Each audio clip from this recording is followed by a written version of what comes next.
Boa tarde, bom dia, boa noite, pessoal, tudo bem? Sejam bem-vindos aqui para mais um bloco, né, da nossa aula. Nós vamos dar sequência aqui, continuidade à revisão dos conteúdos que nós estávamos fazendo, né? E aí, nós vamos seguir aqui falando a respeito de alguns aspectos termodinâmicos e também relacionados com o processo de transformação da energia, combinados? Bom, pessoal, então nós vimos lá, né, no início da nossa disciplina, alguns conceitos relacionados com a termodinâmica, né, que é a ciência que vai estudar, né, lidar com o trabalho, com o calor e suas interações. Por que a gente está preocupado em estudar, revisar isso? Porque basicamente todo e qualquer processo de conversão de energia, ele vai sempre envolver energia, trabalho e calor, né?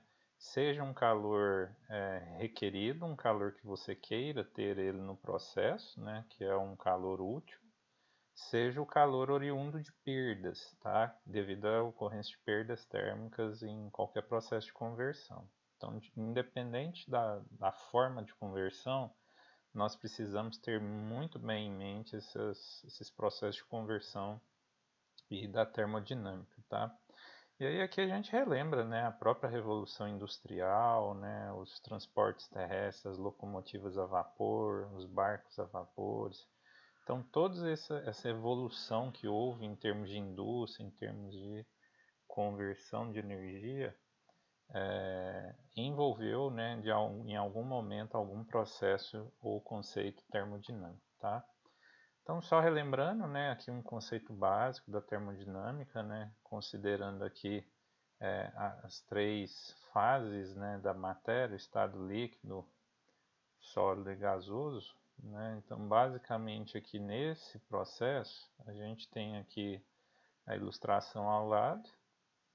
Em um primeiro estágio, o fluido aqui no caso pode ser um líquido qualquer, está no estado líquido, você vai começar a aquecer ele, você vai elevar a temperatura, ele vai tendo um aumento de volume específico até que ele começa o que? A passar do estado líquido para o estado de vapor. Então observe aqui que do ponto 2, 3 você tem um estacionamento, né, do avanço de temperatura, ou seja, é uma mudança de fase.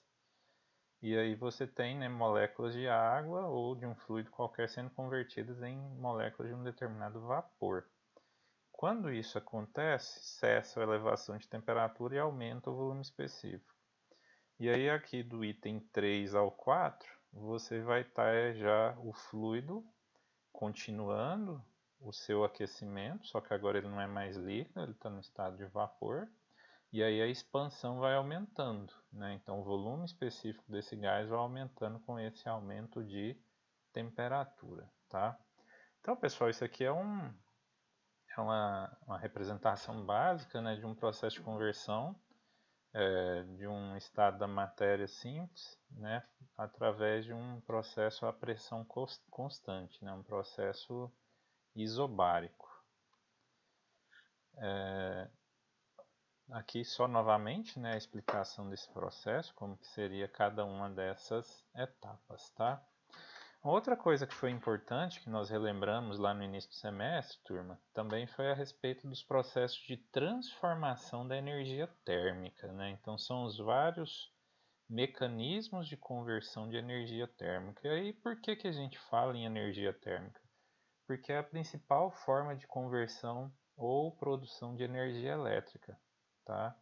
Então, um dos principais mecanismos de produção de energia elétrica é através de energia térmica. Não quer dizer que seja o único, mas é um dos principais, tá? Principalmente processos que envolvam conversão de energia química para energia elétrica, né? E aí no meio você vai ter um processo mecânico, ou também a conversão da energia da biomassa em energia térmica e posteriormente em energia elétrica. Então, por esse motivo que a gente vai mencionar aqui esses mecanismos, tá? Então, quando a gente fala nesses mecanismos, um deles que nós podemos lembrar é o processo de transformação do ciclo de Carnot, tá? um dos ciclos mais básicos, elementares de conversão de energia. Então você tem ali basicamente uma máquina térmica que vai fazer a conversão de uma energia, tá? Por exemplo, calor em trabalho, tá? Através de uma turbina térmica, por exemplo. Então você tem uma, uma entrada, né, de calor nessa turbina a alta temperatura. À medida que você extrai trabalho através dessa turbina, você vai conectar esse eixo dessa turbina em um gerador elétrico e vai produzir energia elétrica. E aí do outro lado vai sair o que? O vapor já a baixa temperatura, pois houve perda de energia, tá? Então o ciclo de Carnot, pessoal, de uma forma simplista, né, seria um mecanismo mais ou menos semelhante a esse aqui da figura da esquerda, sem a presença da bomba, tá? Então pensando em um ciclo ideal, que seria o ciclo de Carnot, você tem o processo de geração de vapor, que seria o processo aqui 1, 2.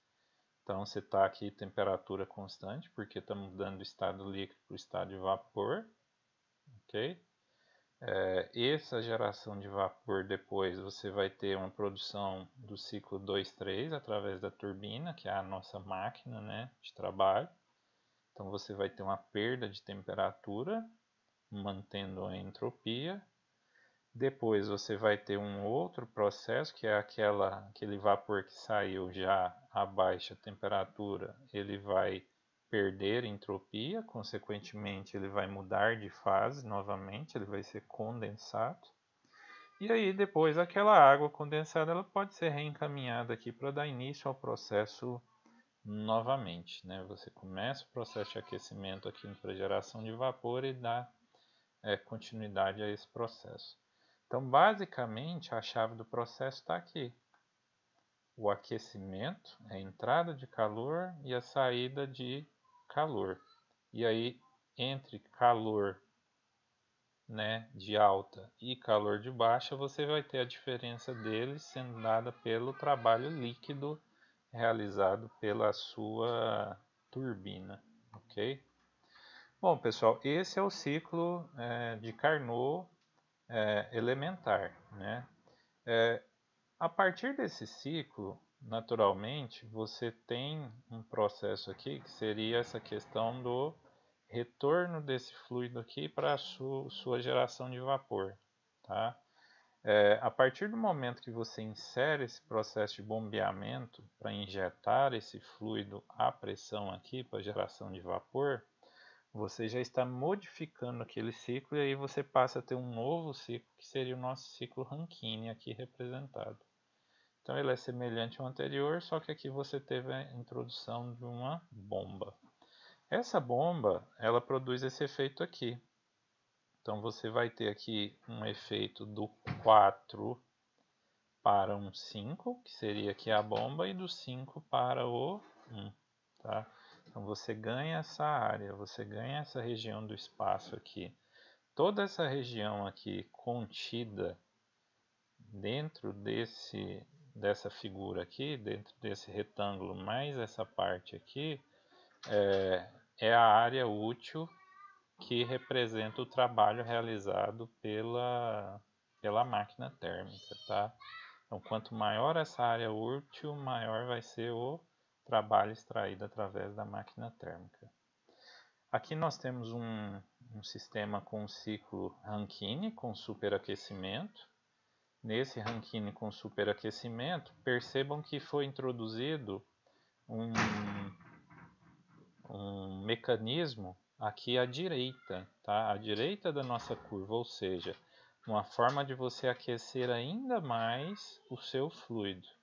E aí, como isso foi conseguido? Através da introdução do superaquecedor. Então, você tem um gerador de vapor que aquece previamente o seu fluido, mas aí na sequência você tem um novo aquecedor, no caso um superaquecedor, que já vai reaquecer o vapor, ou melhor, vai superaquecer o vapor. Então, com isso, você vai ganhar essa área aqui, essa região aqui da sua figura. E aí, naturalmente, a sua área total passa a extrair o quê? É mais trabalho sendo extraído pela turbina, ok? Pessoal, obrigado pela participação de vocês. Eu aguardo vocês no próximo bloco. Até lá!